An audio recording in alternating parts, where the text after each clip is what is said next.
Hello and greetings of the day all my lovely students. We were doing history chapter number 9 religious belief. This will be my video number 2. In today's video we will be studying about the bhakti tradition.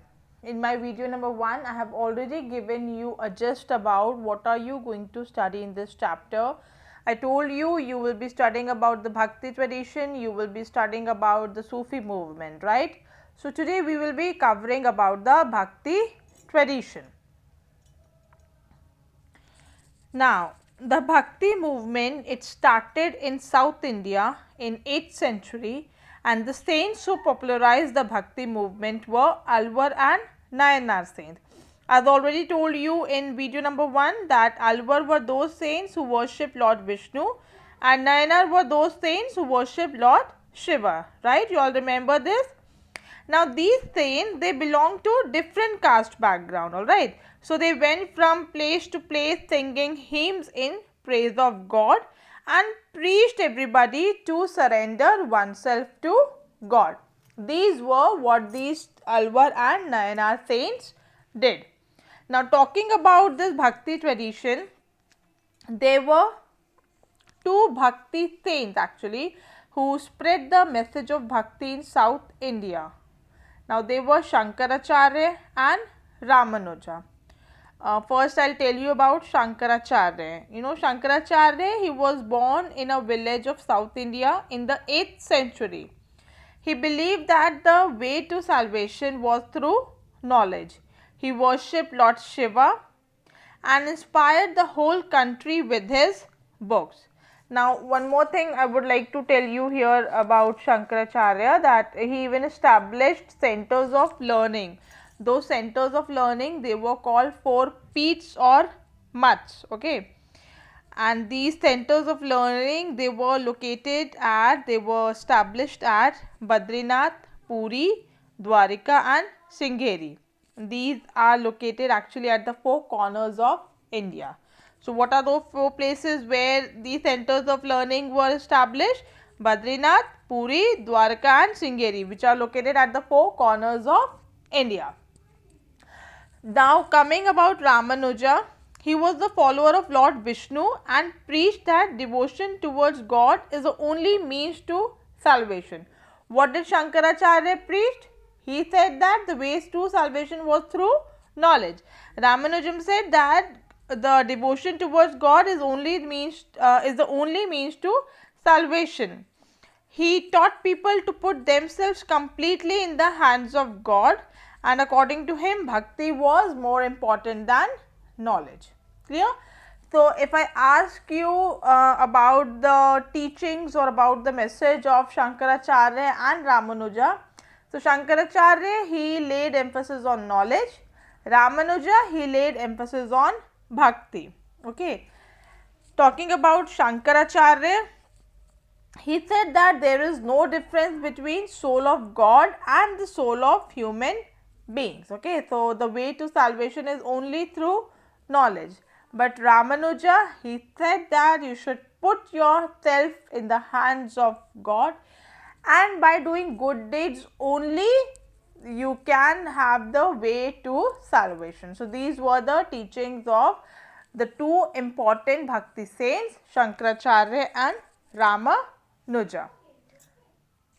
There were other saints as well who had helped in spreading this message, like there were Namdev, Tukaram, Janeshwar and Eknath. They popularized the worship of Vithala. Vithala was the form of Lord Vishnu only. Then Chaitanya, he composed many hymns in praise of Lord Krishna, and he even popularized Krishna Bhakti in Bengal. Then there was Tulsidas and Surdas, who were devotees of Lord Rama and Lord Krishna. Again, Mirabai, all of you might be knowing about Mirabai. She was a Rajput princess who was also a devotee of Krishna and has composed and sung many bhajans expressing her love for Krishna. So, these are some other saints who have done their work to spread bhakti. Okay. Now, we will be seeing about the teachings of the bhakti saints. What are the main teachings, or what message did these bhakti saints spread? So first message was self-love, selfless love and devotion. According to them, these rituals or ceremonies, these are not that important. You cannot be close to God by performing these ceremonies or performing these rituals or doing them sacrifices. The most important thing is your heart should be pure and your mind should be pure. Okay, then only you can have the way towards salvation. It is very important to have selfless love, and you should be devoted towards God. Then all these rituals and all, they become the secondary things. Second thing was, they said all human beings are equal. It's true. It's true even today. God did not create any this caste system. He did not say that you belong to particular caste or you belong to particular religion. This is we who have done that. So for these bhakti saints, they say that God have not created any high or low caste people. So people should also not have this difference between them, and they should treat each other equally. Third one was share the pain of others, which is very, very important. If you cannot reduce the pain of others, at least don't try to increase that. Try to lessen it, help them, ask them what is the problem. So these things if you do, you are showing your devotion towards God. God will only be happy if you help other fellow human beings. Next is, knowledge is an essential part of bhakti. Of course, knowledge is very important. And how can you gain that? You can only gain it through a teacher, who is Guru. Guru tells you, he guides you what you should do, what should be done, what is the correct thing, what is the wrong thing. So therefore, to do all these things, knowledge is very important, which can only be gained with a teacher, or we say Guru. Then one more teaching was there. A devotee can express bhakti through devotional music, like what we say bhajan. We actually express our feelings towards God through that bhajan. Most of them we must have seen at our home also, having pujas or having prayer in the morning, where we sing those hymns, where we sing those bhajans in praise of God. Okay, we express our bhakti towards God. So these were some of the teachings of the bhakti tradition. What was first one? First one was selfless love and devotion. Secondly, all human beings are equal. Thirdly, share the pain of others. Fourth, knowledge is an essential part of bhakti. Fifth, a devotee can express bhakti through devotional music. Now we'll talk about one more saint, who was Kabir, Sant Kabir, the greatest saint of, you can say, the greatest poet of the bhakti movement. Talking about Kabir, he was born in Kashi, which is now Varanasi. Now, no one knows exactly about his early life, but there are different stories of his early life. The exact information no one is having, but every different people share their different perception or different opinion, whatever they know about his early life. Some said that his mother was a Brahmin widow who abandoned him, and then he was adopted by a Muslim couple. Okay, those Muslim couple, they were weavers by profession. Some say he never got married, some say that he was married and he had 2 children. So we actually don't have the exact information about the early life of Sant Kabir. Based on the assumption or based on the perception of people, these are some ideologies, or these are some stories behind his early life. Then talking about Kabir, first of all, the most important thing was that he believed in the unity of God. He said God was one, and he emphasized faith in God's will. He was also against idol worship. He was very much against in performing rituals or taking dip in holy water. He said these things are not important. As I already told you before, that according to Bhakti tradition, rituals were not important. The most important thing was to have a pure heart. He also laid stress on the purity of character and conduct and urged people to lead a simple life which should be dedicated to bhakti. Then he also preached ahimsa. He gave importance to Guru. He even regarded Swami Ramananda as his Guru. He said a Guru is very important who can guide you, who can show you the correct path. Okay. He did not believe in caste system.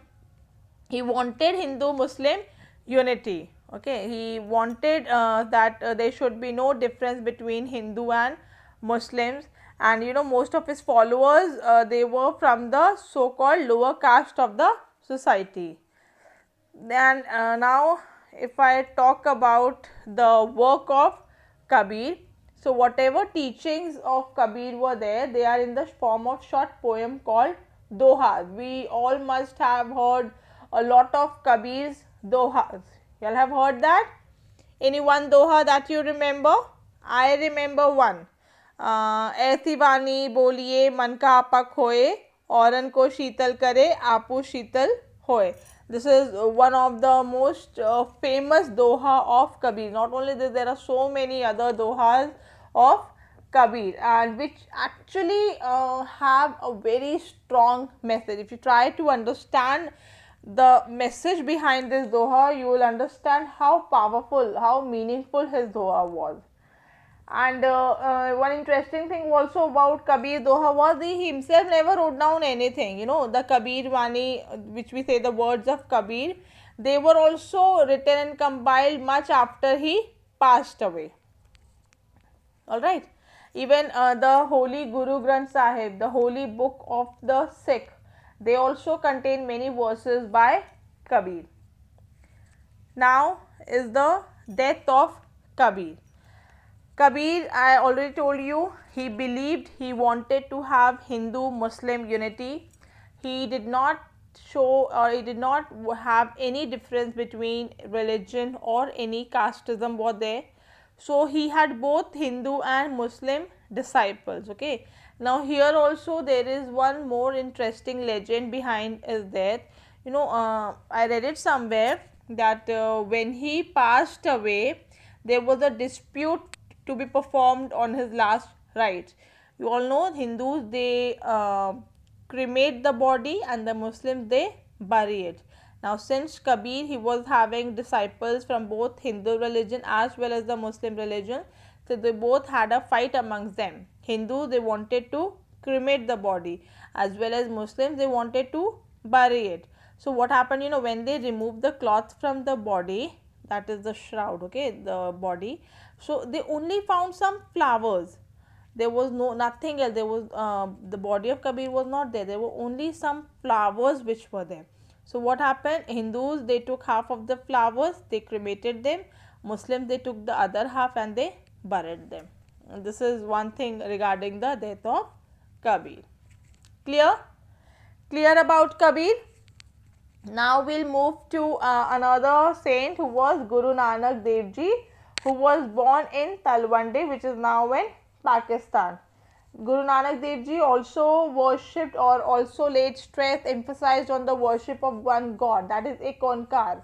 That is one God. In Sikh religion, there is what we say Shapad, or like how we have bhajans in Hindi, in Hindu religion. Then in Sikhs, they have this Vani called Ek Onkar, Satnam. You must have heard that. Okay, so that is one God. He also preached true devotion to God, as they believe that devotion is the only path to salvation, and a guru can guide you onto the path of bhakti. He can advise you, he can guide you how to lead a honest life. He was also very much against this caste and class difference, and he only started the practice of langar. Langar, have you ever been to a Gurudwara? I think most of you have been there. I also have been there, and we have this facility of common kitchen, that is called langar, where irrespective of your caste, irrespective of your religion, they provide food. You all sit together and they give you food to eat. So this practice was also started by Guru Nanak Dev Ji only. there were three basic principles which he followed or which he insisted on. That was Naam Japo, Kirat Karo and Vand Chakho. Naam Japo is meditate. Meditate. Kirat Karo means work hard. You should always try, always follow honest means and earn your livelihood.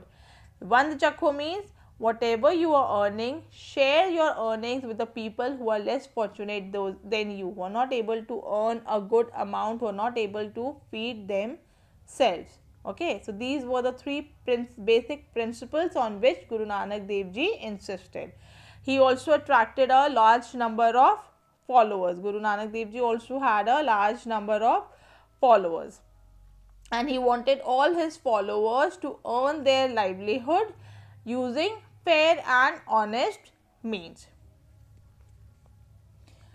Works of Nanak, then his teachings are also compiled in the Guru Granth Sahib, that is also called the Adi Granth, that is the holy book of the Sikh. It has this Guru Granth Sahib, it has the teachings of Nanak and also the three gurus who followed him. Then there I told you when I was telling you about Kabir, that it also contains some verses of Kabir also. Okay, it is the holy scripture of Sikh which is kept in every Gurudwara. Then Guru Nanak Ji, he was succeeded by 9 successors. You know, there are 10 gurus of Sikhs. So Guru Nanak Dev Ji, he was succeeded by 9 successors which were also known as gurus. Their name were Guru Angad Dev, Guru Amar Das, Guru Ram Das, Guru Arjun Dev, Guru Har Gobind, Guru Har Rai, Guru Har Krishan, Guru Tegh Bahadur and Guru Gobind Singh. This last Guru, he formed the Khalsa Panth, or the, we can say, the Sikh community. Clear? So this was all about the Bhakti tradition. Now here I told you that the last Guru, he formed the Khalsa Panth, and in the Kabir, the followers of Kabir, they also formed a separate group and they were known as Kabir Panthis. Clear? All clear for the chapter? So what did we do today? I told you about the Bhakti tradition. I told you about the two saints, Shankaracharya and Ramanuja, and their teachings. Then we discussed about the teachings of the Bhakti saints. We discussed about Sant Kabir, his teachings, his work, his death. Then we discussed about Guru Nanak Dev Ji, his teachings, his principles, his work, and the later Gurus. Now, based on today's class, I am going to give you a short assignment. Those are like mostly objective type of questions only. So, you have to do this, alright. So, let us just have a look on this assignment now. Question number 1. Who had spread the message of Bhakti in South India? Question number 2. In which form are the teachings of Kabir available? Question number 3. List down the 3 principles of Guru Nanak Ji which contain the essence of life. Clear? You will be able to do this. We will be meeting again and we will be completing our Sufi tradition in the next video. Till then, all of you take care, have a good time and study well. Bye.